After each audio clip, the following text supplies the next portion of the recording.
Hi, everybody. Welcome. I'm Dan Freeman from ALA Publishing, and we are really glad you're here today for our episode, our April episode, the past and the present and future of ebooks. We probably won't be discussing the past too much. We've got a great panel. First of all, I want to thank our sponsor for today, 3M. 3M has been the global leader in library innovation for more than 40 years. They're committed to helping libraries connect with the diverse and rapidly evolving communities that they serve.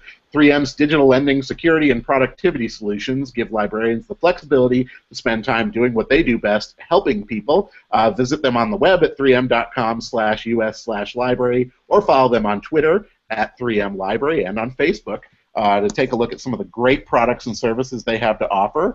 And 3M has put together a fantastic panel for us today, so I want to welcome them here. First, I want to welcome Amy Calhoun. Amy, welcome. Thank you. Amy is the Communications and Virtual Services Manager for the Sacramento Public Library. Next, I want to welcome Brian O'Leary. Welcome, Brian. Thanks. Good to be here. Brian's the founder and principal of Magellan Media Consulting. I want to welcome Luca Mana. Welcome, Luca. Hi, it's great to be here. Luca's the catalog and training librarian at the Bergen County Cooperative Library System in New Jersey. And finally, I want to welcome Laura Cole. Welcome, Laura. Good afternoon. And Laura, I want to make sure, I hope I get this right. Laura is the bibliothèque administrator for the Bear Public Library in Texas. Good job. That was excellent. The Bear Perfect. County Public Library in Texas. Yes. All right. Okay, so let's get started. I know our audience is eager to hear about what's going on in the world of ebooks, and I want to encourage our audience, if you're in the chat space or you're on Twitter, questions or comments, you're part of the discussion here. So we'll be looking at Twitter, we'll be looking at our chat. So anything you've got to add, anything you want to say, any questions, shoot them out there, and if we can, we will convey them to our panel. So I want to start with just a pretty simple round-robin question, and I think everybody's answer is going to be probably impacted by what their job is. So if you can give your answer, and if you want, tell us a little bit about your job and what you do day to day, and that'll help give it some context. So I just want to start here. I want to ask everybody, what do you think is the most important ebook or digital content-related issue facing libraries today? And Brian, why don't we start with you? Sure. I'm not sure if this is the most pressing, but it's the one that first came to mind when you asked the question, and that's the matter of abundance. In effect, there are probably somewhere between 250 and 350,000 traditionally published books in the United States each year. There's a number that's somewhere between 3 and 6 times that are published outside of traditional channels. And I think that we're not necessarily capturing that universe. The marketplace is, you see something, it's not perhaps the best example in terms of quality of writing, but 50 Shades of Grey came out of that non-traditionally published universe. And libraries, I think, are trying to figure out where to go with it next. And from my own background, I work as a consultant for magazine publishers, book publishers, and associations. And a lot of my thinking is around what happens not so much with the current marketplace, but as trends continue. Right. Thank you, Brian. Amy, let's move on to you. So I am the Virtual Services Coordinator at Sacramento Public Library and oversee the communications department as well. So that's all of our online presence, which includes the ebook platforms. And I've been doing that, working with the ebook platforms for several years now. So I guess I would say I've seen the technology greatly improve and the ease of use greatly improve. So my biggest concern, I think, is related to copyright and legislation around how we can lend ebooks as libraries. So I think that we had the ability to do it in the print world. We're not necessarily seeing that in the hands of libraries now. The decisions are pretty much up to the publishers the way the legislation is now. So it's a big shift in terms of as things go more towards being ebook only collections, or at least more predominantly ebooks, we have huge gaps in our collection because we don't have the ability to buy and lend certain content. Excellent. Thank you, Amy. And we'll move from the West Coast back to the East Coast to Luca. So, Luca, what are your thoughts? Hi, good afternoon. My name is Luca Munn. I'm the Catalog and Training Librarian here at Buckles. We are a consortium of soon-to-be 77 public libraries in Northeast New Jersey, serving a population of 1.2 million people. I also oversee, I'm the project manager for eBuckles, which is our digital branch where we sort of deliver all the digital content from the consortial level. And I sort of see the biggest issue for me anyway, moving towards the future, is sort of looking at the collections as a whole. Right now, you're sort of, we've built such a rich and deep collection in the physical aspect that we want to recreate that in the digital realm, but yet we're sort of stuck with these obstacles, prohibitive pricing, licensing models that almost seem punitive,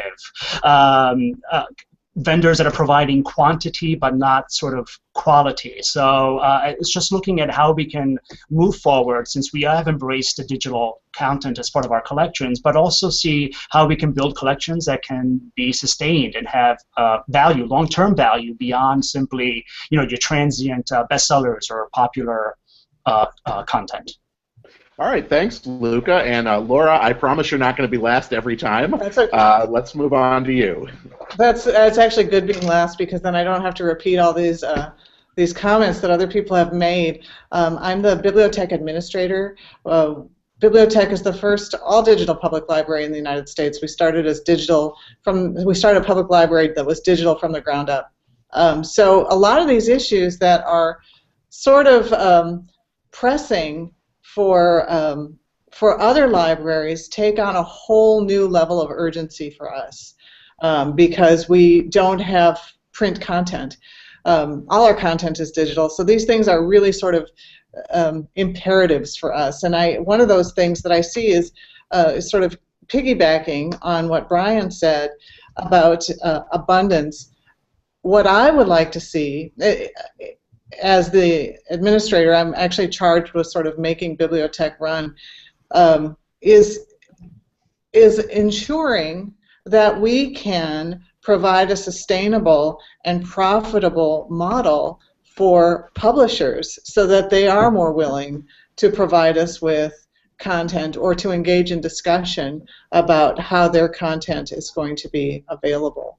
So that's really my concern, is about finding those ways that we can work together cooperatively.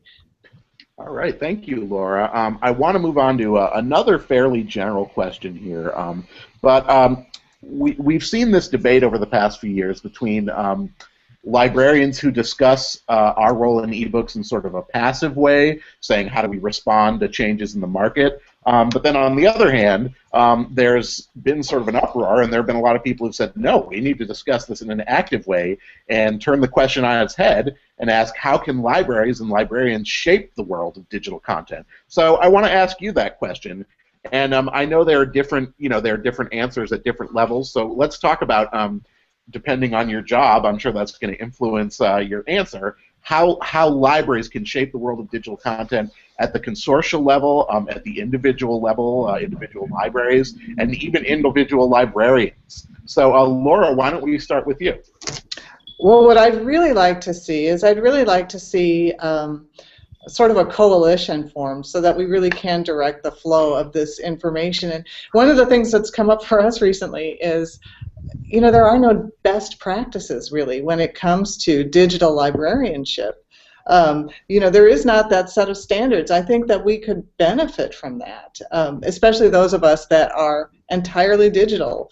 I would love to see some kind of standardization practices. I'd love to see us getting some weight together as we join together, so that we can have a stronger voice in the direction of this development. That's great. I'm sure a lot of people in our audience agree with you too. Luca, your views?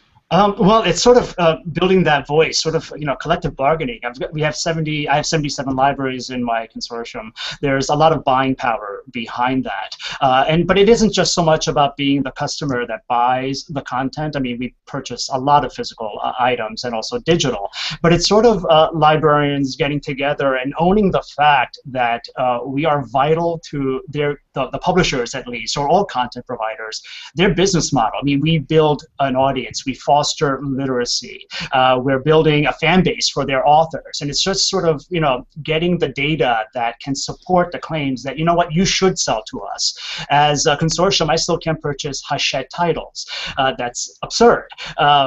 So basically, kind of building that sort of body that can move and say, you know what, we are very much, we want you to succeed, we want you to be sort of continue to create product, but you know what, sell it to us and make us a partner in that.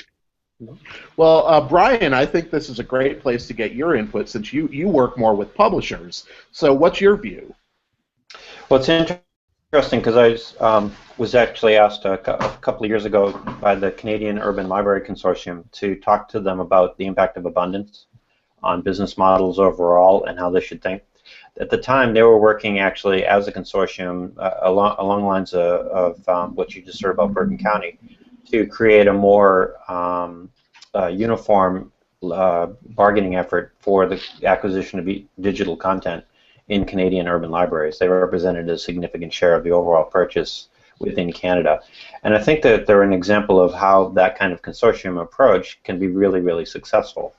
And that's a pretty strong example. But I think at the level of an individual library, I look at examples like Ann Arbor, which has really cultivated acquisition of content from its community. And that also works at the level of individual librarians. That you know of an author, sometimes it's really hard to get visibility at a local store or even get display, but librarians can feature such writers and authors in a way that reflects their own communities. And the last thing I think about when it comes to digital content is that it's a phrase that I used I studied piracy a fair amount between 2008 and 2011, piracy specifically in the book business, and I came to this notion that libraries actually represent, when it comes to digital content, the first best defense against piracy, because they're offering content at the price of zero in a way that people want to read it, and it's one way for publishers to actually earn some money on the content that they're selling. I think publishers in general are shooting themselves in the foot by not engaging actively with libraries to grow the volume and breadth of digital content that's available. All right, thanks, Brian. Amy, what about you? I think for libraries, the most important thing that we can do is look at what's happening at a national level and try to partner with things that are already going on, because there's been so many initiatives and so many attempts to build different platforms. I think we would have more leverage if we did something, at the very least nationally, because what we're looking at, everybody we would be competing with is working at that level. So if we wanted to have a more library-driven solution, I don't think it's going to come from, one or two libraries, even if they're some of our biggest or most innovative. For individual librarians, I think what people can do at an individual level is be willing to help our patrons who need a little extra hand getting started, and not think of it as, oh, that's someone else's job or that's the tech assistant's job, but treating ebooks like they're just any part of the collection, whether it's cookbooks, whether it's ebooks, it's something you can help the public with. Can I just interject something? Is that okay? Absolutely. Absolutely. On what Amy had to say about looking, nationally, I think that we also shouldn't be afraid to look internationally in terms of models for that. I had the privilege of working pretty closely last year with Stichting Bibliotheek for a while, which was the national foundation that was commissioned by the Dutch Ministry of Education to provide all digital content for Dutch libraries. And they were actually coming up with a fairly innovative sort of pricing model for digital content that they were selling, trying to sell and get off the ground with publishers there. So I think there's a lot of energy around this all over the world, and I think that we need to be having these conversations globally. Yeah, I have to completely agree with you. I sat in on an IFLA meeting now 2.5 years ago, and they were tackling this very issue. There were probably a half dozen different potential models in play in different countries. Denmark, in particular, had a really interesting trial that ran into roadblocks, but it's worth knowing about. Yeah, and we got a comment from Duke in the audience who says perhaps we should have a library consumers union badge for publishers as being library friendly, which is an interesting idea. I was trying to avoid the U word there, but it was in this question. This is a good transition point for our next question. A lot of people in the audience have been asking about this as well, so hopefully we'll answer your question here. So when we only worked with print books, it was pretty simple. We had one format, not that much variation in the way it looked. But with ebooks, we have multiple formats, multiple vendors, multiple platforms, which leads to multiple accounts, multiple passwords, different technologies to learn, and so on. So my question for you, and Luca, I want to start with you because you were the one who sort of brought up this topic initially. How can we simplify access to electronic content without restricting it or watering it down? Well, I think beginning a few years ago with 3M and Polaris working on the integration, that was sort of at the forefront in terms of ebooks being integrated into a library catalog where you could manage the account, do something within with that content that you were not able to do before. And other vendors have sort of followed suit and worked with ILS vendors to sort of facilitate that. I think the next step is to sort of bring it to something like what Library Simplified is doing, which is creating a unified user experience, not having to go to this platform to read this ebook, this platform to watch this movie, or another one to read a magazine, another one to listen to an audiobook. So sort of simplifying that experience and using API, that sort of the API layers with the vendors that have them, and seeing if you can just sort of interact with one interface as opposed to having to manage all of the interfaces, and having sort of a lot of the account aspects of it maintained within the ILS. I mean, we're already doing that with our physical collections. We can manage our physical items just fine. We should be able to do the same thing for our digital content. Okay. Amy, what are your thoughts? So I definitely agree that supporting vendors who are doing innovative things with integration, anything that is being done to pull it into what we already use for accounts, what we already use for our sign-on, which is library cards. I definitely agree also about supporting Library Simplified. If you want to be a beta tester, that's something you can reach out to me or anybody who's a partner library with Library Simplified about. I think that there's vendors that have introduced a lot of bells and whistles in terms of maybe they have a new format that has interactive video or sound or things like that, and I would just be cautious about doing much in terms of going away from a standard rather than supporting vendors who are doing EPUB and MP3 because I think we can actually get to a better situation and standardized format of ebooks like what we saw would happen with music several years ago. But that's why I think thinking about what formats you support and lend, does it have to be the fanciest format if it's not a standard that's going to be easily accessible to everybody. And Laura, your thoughts? Well, I think that this is something that's absolutely going to have to happen. I mean, I think that people aren't going to, I don't think they're going to tolerate a digital library experience that isn't easy to use, or that is cumbersome or awkward. The one thing that comes to my mind as we look to sort of develop some kind of an overlay for this very purpose is we don't want to sacrifice, and we don't want any of our vendors that provide us these wonderful platforms and services to have to sacrifice any kind of branding. You know, they naturally want to be able to be identified for the service that they provide. So we don't want them to get lost in that system. But we do want to make it easier for our patrons, and I think it's going to be absolutely critical. And I've seen several of these kinds of workaround systems. I've seen them sort of become a little bit cleaner as time progresses. I think we're not there yet, but I think we'll be there soon. So Brian, what about your thoughts? You've worked with a lot of those vendors. Yeah, I think I might. I'm not sure how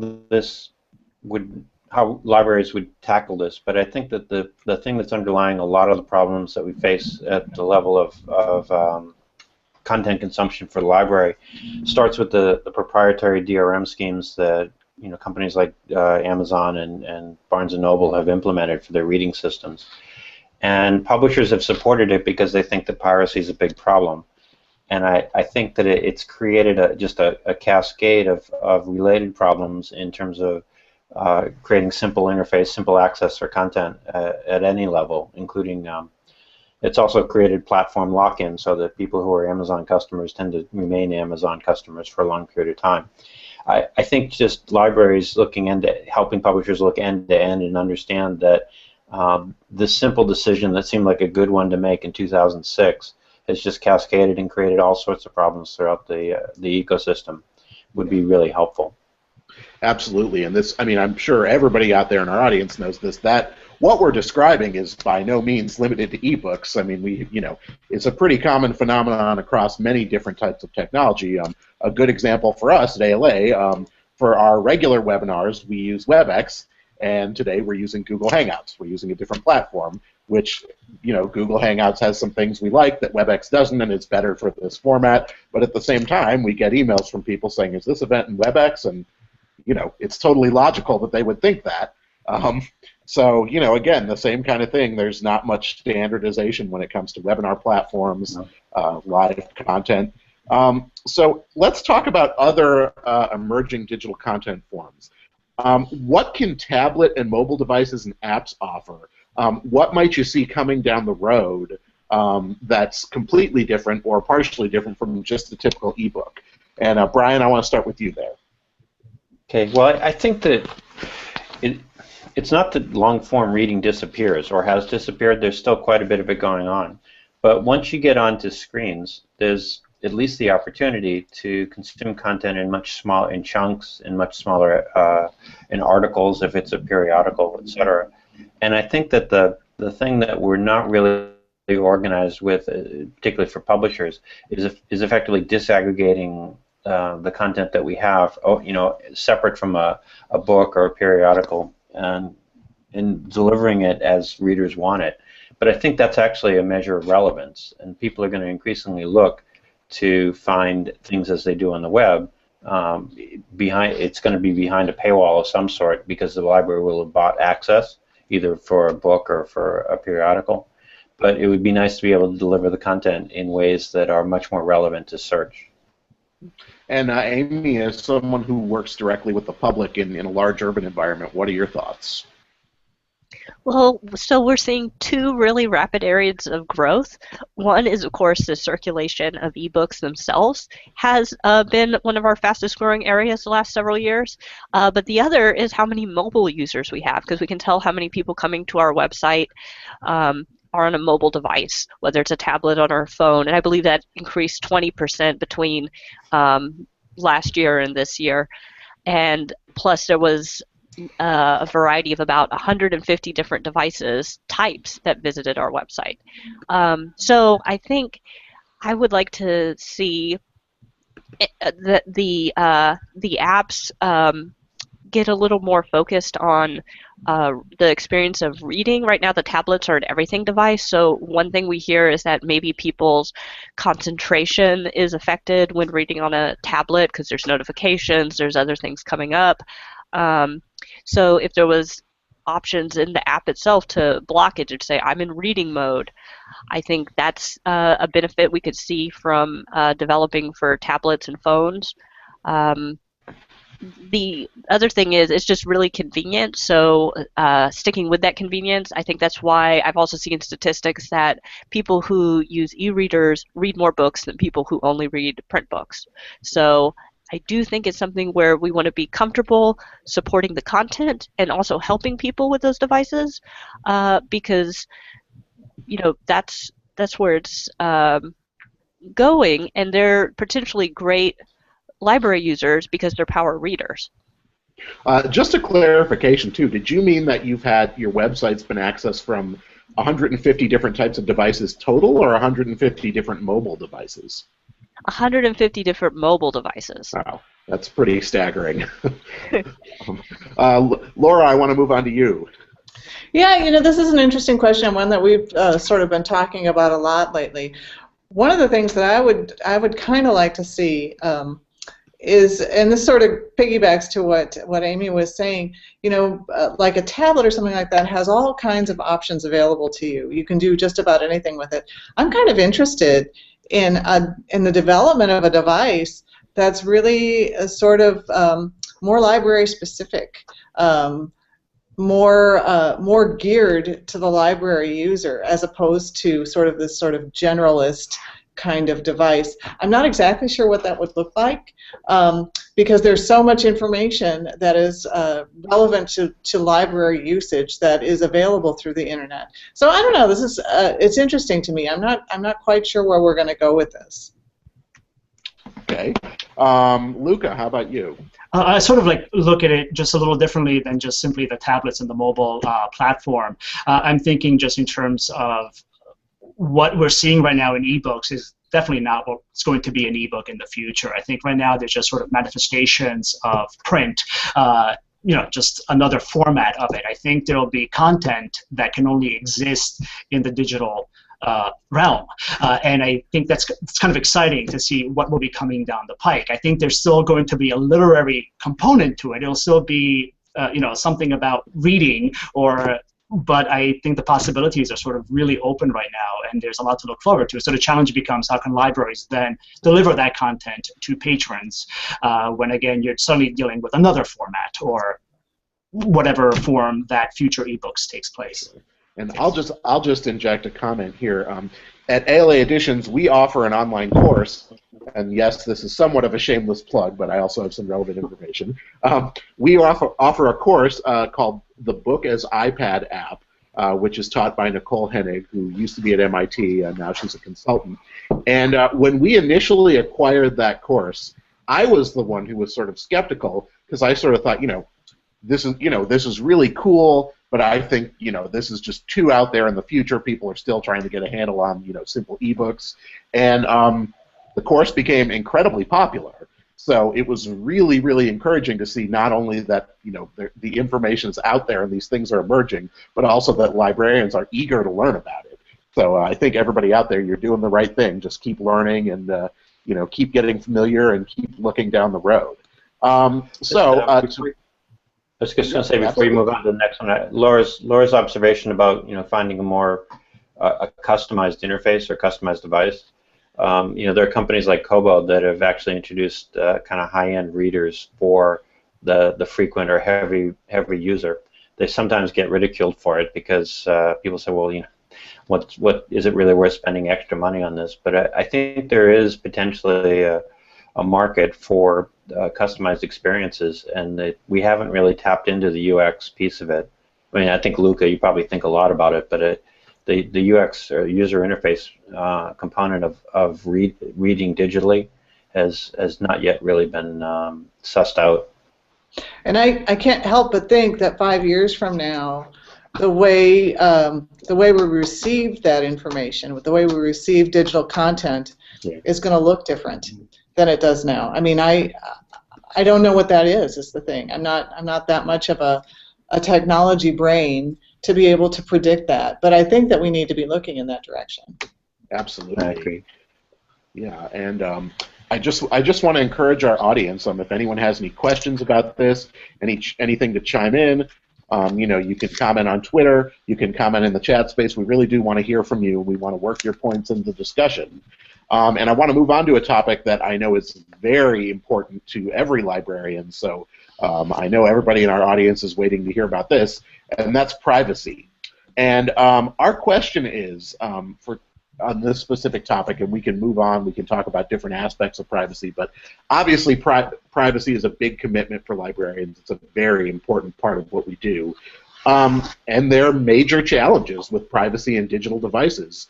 So the question is, do we need to redefine privacy when it comes to digital content, or do we need to find ways to find new ways to maintain our existing standards? And I will start with you, Amy.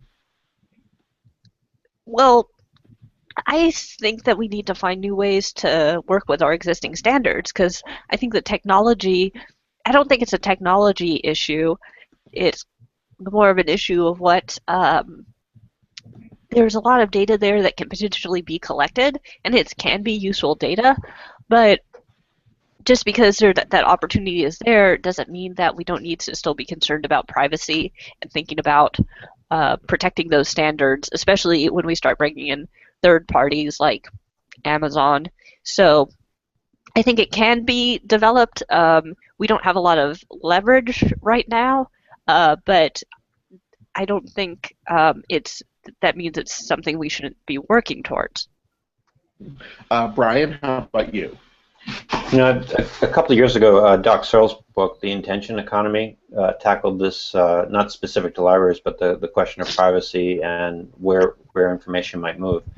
And I like the solution that it proposed, which was essentially that any, in this case, patron, owns the information that would be shared in the library environment, and that there's an explicit handoff, like in a transparent way. You say, we would like to collect this information from you, and in exchange, you will get the following. You'll get enhanced access. You'll get more targeted products. You'll help us shape collection development down the road.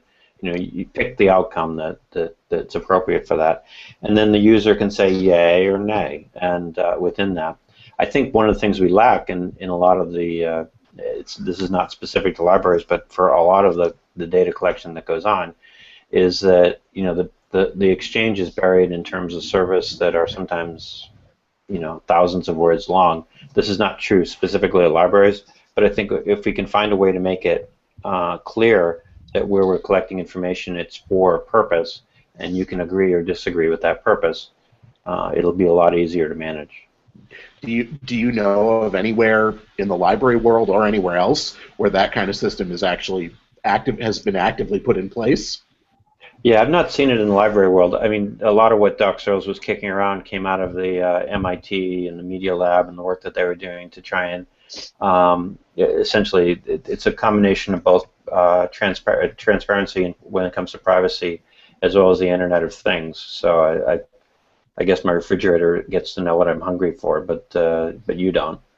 And I think there's it needs to be worked out, but I think it needs to be worked out in a context that essentially transfers the burden of proof to the enterprise or the institution to say, we want this information, please give it to us, as opposed to we're going to collect it, and if you want, we'll just tell you what we're doing with it. I'm sure that's a popular sentiment among people in our audience. Laura, how do you feel about that? I was thinking about this question, and I think it depends largely on where you start. What is your expectation of privacy? And it depends on where you stand on that issue. I think with technology in general, not just in terms of electronic devices, but we've sacrificed so much of that we don't even think about. There's been so much publicity lately about the information that Adobe captures when you use a reading device, and the purpose for which they capture that information, and it really sent a lot of alarm through people, and maybe rightly so. But I think this is a bigger problem, depending on where you stand and what you expect them to do with that information. Quite frankly, I would wager that a vast majority of folks never think twice about it. So Luca, how are your 77 libraries approaching it? Right. Well, I'm sort of echoing the sentiments that the other panelists have already said, which is basically I think our expectations of privacy have changed. I know mine has personally changed. I am willing to give up some of my metadata, my reading experience, if it means a trade-off in functionality. I love that I begin an ebook on my tablet and I can continue it on my iPhone right before I hit the subway. That is something that I'm willing to give up. But to echo what Brian said, it's about transparency. It's about knowing how that data is being used, giving me the ownership of it, and saying, well, I don't mind it being used for this. I'm willing to give that up. But by all means, tell me if it's connected to any other data, how you're using that data, and please, make sure that it's encrypted. However it's being transmitted, don't send it as plain text. But I do think there are standards of privacy that it's important to libraries, and that's sort of one of our fortes that we've always, been adamant about maintaining patron privacy. So it's just a matter of changing expectations. Well, I'll just put this question to the whole panel, and anyone who feels like answering, just shout out your answer. But what practical steps do you think the librarians as a whole can take to actually make this happen? I would be really cautious about companies that begin with the letter A. So, I mean, I think anytime you get a private company involved, you have to start with the assumption, unfortunately, that they're pursuing a commercial purpose and they're going to collect as much information as they can. And I think setting clear boundaries, and this is why ultimately you go. I think it was Amy's point that we work at a national level. So the ALA gets involved, certainly, but I also think you work at a consortium or regional level to just say, what are better practices here, and how can we stand up to, potential practices that are not in the best interests of our patrons. Anyone else? Communicating the fact. I think Laura said that patrons don't really know, and I think it's just about communications. Keep them informed about it. Know that their data, if they're transferring something to a Kindle, Amazon is taking that data and using it not only to market to you, but to market sort of your reading experience towards other people as well. And if you're communicating that and making patrons aware of it, maybe they'll take action as consumers, because ultimately that is what will have greater impact. And maybe you have to do that. Maybe you have to put some kind of a warning on, or not a warning. I don't mean it that way, but some kind of a notification for patrons on your website, so that they know that when they download material, digital material, it is being that data is potentially being captured, just so that they're aware. I know you don't all work directly with patrons. Amy, I think you work directly with patrons. But have you ever had someone come up to the desk and ask a question like that, a patron, saying, what is my privacy being respected when I check out this ebook?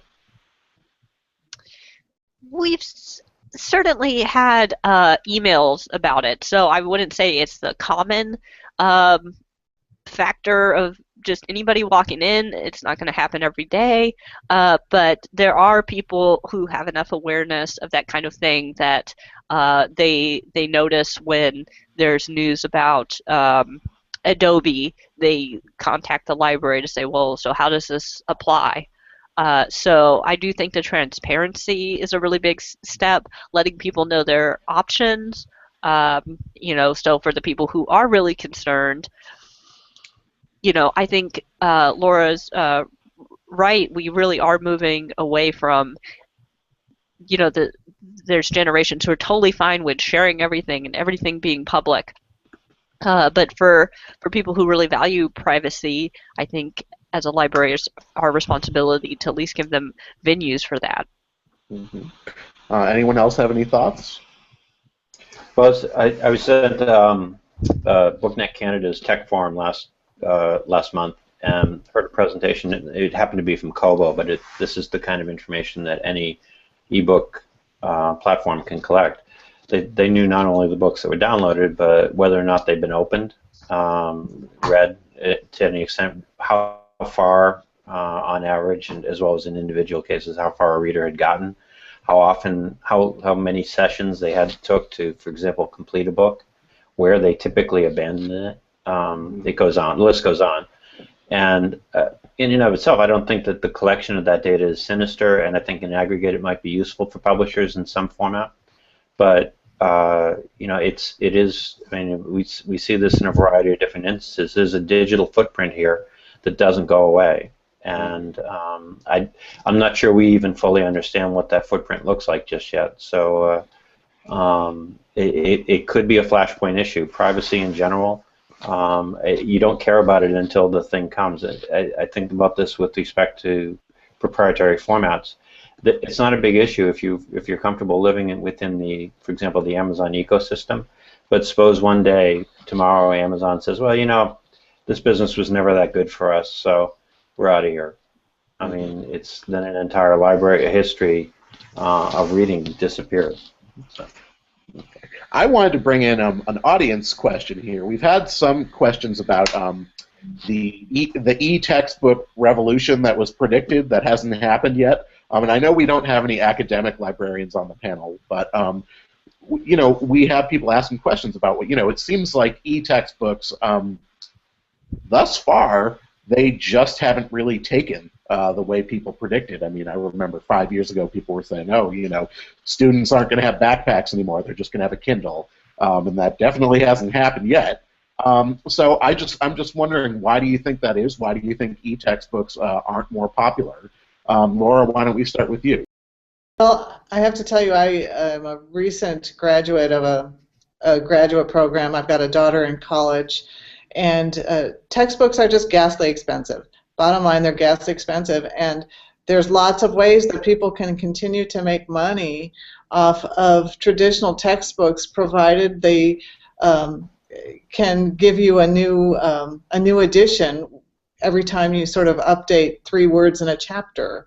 So I think there's not motivation right now. I think there's not financial motivation for e-editions that I think there soon will be.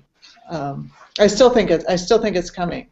Yeah, someone in our audience said ease of use is the issue. That's, you know, if it's not easy, students aren't going to use it. Yeah. And you know, going to the bookstore and buying a textbook might be expensive, but it is pretty easy though. Yeah. So it's easy if you have the money to do it. Go ahead, Brian. Yeah, I think this is a little bit broader than the library question, but there's probably a different answer at K-12 or high school versus higher ed, and but I think at both levels at least there's a user interface problem. You know, that it's the kind of content that you would annotate, that you would tend to highlight or in some way mark up. And that's difficult with digital devices. It's not impossible. There are tools that are available, but it's still kind of clunky. The second thing, I think, with respect to the price, there is a vested interest in the print, a high-priced physical product, but there's also a pretty good secondary market for books that stay relatively stable for a few years. So if I buy a book for $200, I can probably resell it if I'm not interested in keeping it in a secondary market, especially at the higher education level. And I think the third piece is that the content itself, we haven't figured out a way to disaggregate it.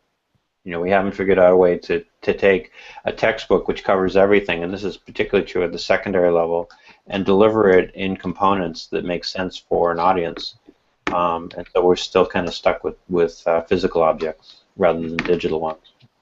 Luca, I want to hear your thoughts. No, it was just sort of similar to what Brian said. It's about the reading experience. How you interact with a textbook in print is much different than how you do with a digital text. And I don't think our education, the way we sort of educate people, has changed to such an extent that the transition is easy to digital textbooks yet. Yeah, and I think part of the problem is just, well, not the problem, but part of the explanation. It's just a simple matter of, you know, when this technology's emerged. I have very little kids, and certainly e-readers are very popular, but I read my kids' paper books, and I think they're still going to grow up with when someone says the word book, they're going to think paper. And I'm sure, maybe in 10 years that won't be the case. Maybe in 10 years people will be reading kids' books on tablets or Kindle-type devices. But Amy, I didn't give you a chance to weigh in yet. Oh, thanks. Well, I think Luca said a lot of what I've seen is that, yes, the reader experience, it just hasn't translated as well to nonfiction as it has to fiction. And we see that in our circulation stats with the public, too. Same thing for kids' books, especially for the very young, and picture books. They just haven't worked as well as the paper format. So I think once it's a better reader experience, the searchability is great, but the flippability, the browsability of a nonfiction or textbook isn't there in electronic format yet. And we've got a comment from the audience that says the lack of e-textbook popularity may also relate to the OER growing movement to open access. So I think that's a valid point, absolutely. So let's move on a little bit. And one of the issues with digital content, it creates a new challenge in collection development, which is how do you build a collection when you have to build it from multiple formats and multiple vendors. In the past, there may have been multiple vendors, but usually only one format. So Amy, you were last time, so why don't we start with you? Well, I can tell you it's been a big challenge for our selectors and our collection development department.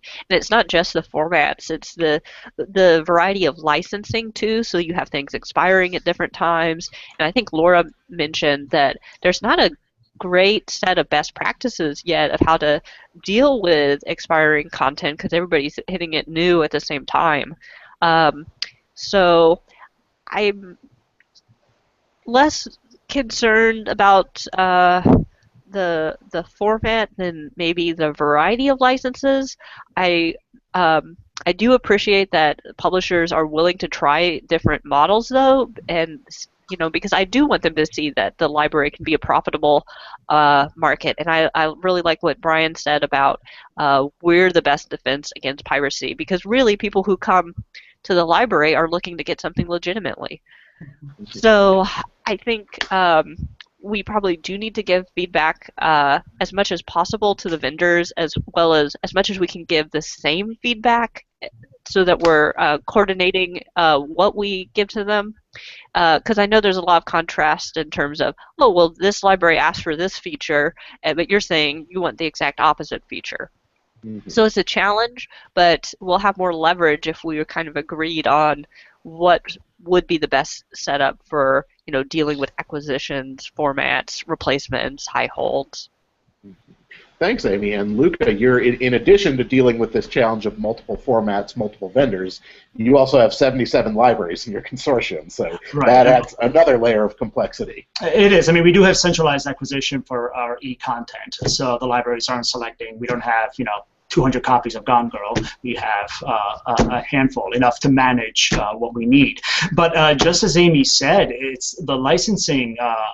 These licensing models are just sort of adding an extra layer of complexity towards collection development that's just never existed before. Now I'm suddenly considering whether or not this book will have enough use before it disappears from my collection. That's just sort of a lot of guesswork involved. And there's, the content isn't inexpensive. So instead of, again, trying to build a collection that's there for the long term and, is rich and deep, we're building, we're still kind of trying to get the content that drives people through the virtual door, your bestsellers, your popular works. But then when you're looking at the other things, you're thinking, well, I'd love to have this book. I think it belongs in the collection, but it'll disappear in a year. It's a Penguin book. Is that a good use of my funds? So it's very similar. Laura, your thoughts? As I'm listening to you, Luca, I'm thinking about we've had this discussion over and over again here. Most of our collection isn't, most of our digital collection doesn't have licensing restrictions. But for that percentage that does, I kind of look at it as a good thing.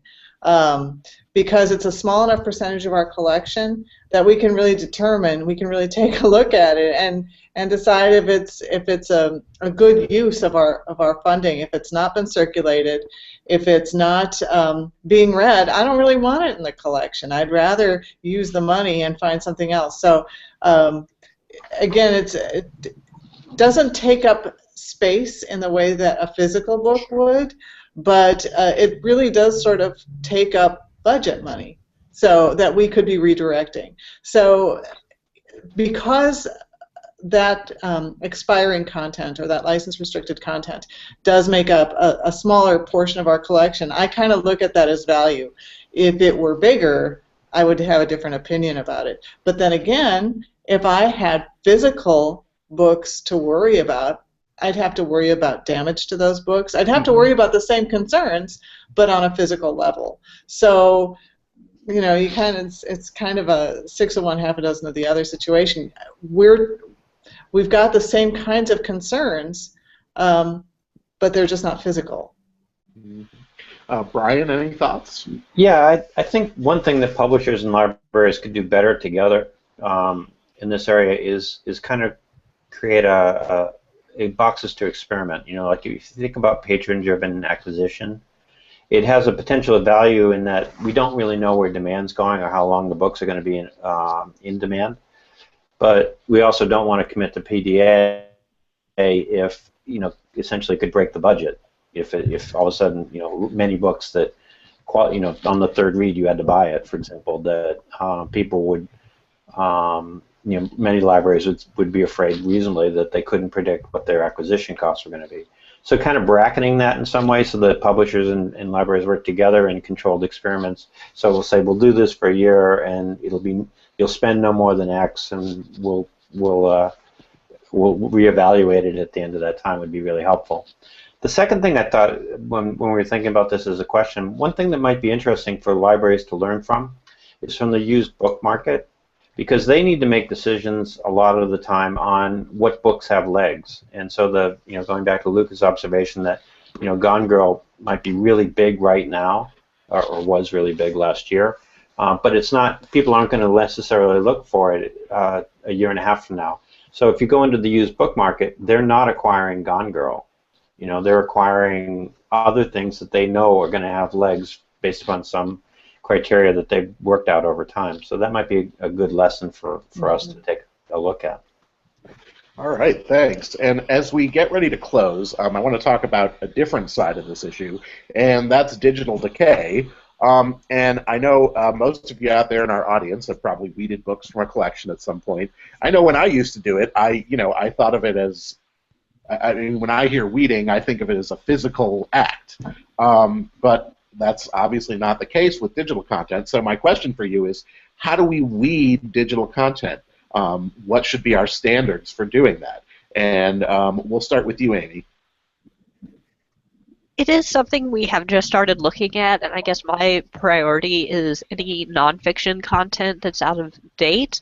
Yeah, you know, I do want to clear out that really low circulating fiction as well, because even though it doesn't take up physical space for the manual, there's a experience when people come to the virtual shelf and are looking through what's available, and they want to see titles that look appealing to them and are relevant to them. So there's something to be said there about not having stale fiction content as well. But I do think it does need to be in the hands of the libraries. Some vendors, you do have to send in the request. It needs to get a little easier to both weed the content and have the records come out of the catalog simultaneously. Thanks, Amy. Laura? Well, you know, it's funny, we're only about 19 months old, so this is not something that we've had to confront at this time. However, looking to the future, my biggest concern about this is really sort of a breakdown, actually, an actual decay of the file. And if we look at our books as sort of capital, we want to make sure that we are protecting our investment. I mean, I don't know, in the long run, is, the paper book as technology has been around for, how many years? Is EPUB going to be around that long? What's that going to, you know what I mean? So Right. that's my biggest concern. So again, today, it's not on the top of my to-do list, but a year, 2 years from now, I'm going to have to start making these kinds of decisions about where we're going to go and what we're going to do. Thanks, Laura. Luca? Well, similar to what Laura was saying before, I think sort of the licensing models sort of give you the opportunity to weed the content. I mean, you're using the same criteria for nonfiction as Amy had said in terms of relevancy, accuracy of information. Yeah, I mean, the opportunity is there, and it's not easy to do, but it's necessary, especially when you talk about, patrons, since it's not fully integrated, we don't have a unified experience, patrons are going to the individual apps, so you're sort of digging through a lot of noise, is what Amy was saying, to get to the title that you want. So removing a lot of that is fantastic, and especially since a lot of e-content on the platforms is based on publisher metadata as opposed to library, bib records, description, and you're sort of, some of it is so inaccurate that it's almost difficult to interact with. So going towards a unified experience within the catalog and all that stuff, but reading is absolutely crucial. Thanks, Luca. And finally, Brian. Yeah, I think one thing that might be interesting to see would be an evolution of the doctrine of the first sale doctrine as applies to digital content, because right now it doesn't exist. There's no resale of a digital object. But if it does come down the road, I think weeding will become both a more desirable activity, and it depends a little bit if the models are already set up so that it's the license expires after 26 views or so many months. That's not as relevant, but for the content that you actually buy and own, the ability to resell it would be an incentive. Mm. All right, thanks, Brian. And we are just about at the end of our time, so we're going to wrap up our broadcast. I did want to bring in one quick comment from the audience, and I think this is just sort of a simple yes or no. Kathleen says, since ebooks physically are hosted by publishers, we're free from physical space, but can we trust the publishers to continue to exist? And I think, I'm guessing you all agree with me, publishers are a business, so that's an emphatic no. Does everyone agree? Well, there is no yes or no questions. No, I think it doesn't mean publishers as much as platforms, so Amazon and Kobo and Barnes & Noble. But I think it's a real argument for selling the object rather than having it hosted on a platform. That's one of the things that Ann Arbor's been going after for a time. Yeah, absolutely. Yeah. Libraries have to own their content. I mean, that's how you get to keep the collection and make sure that it's sustainable.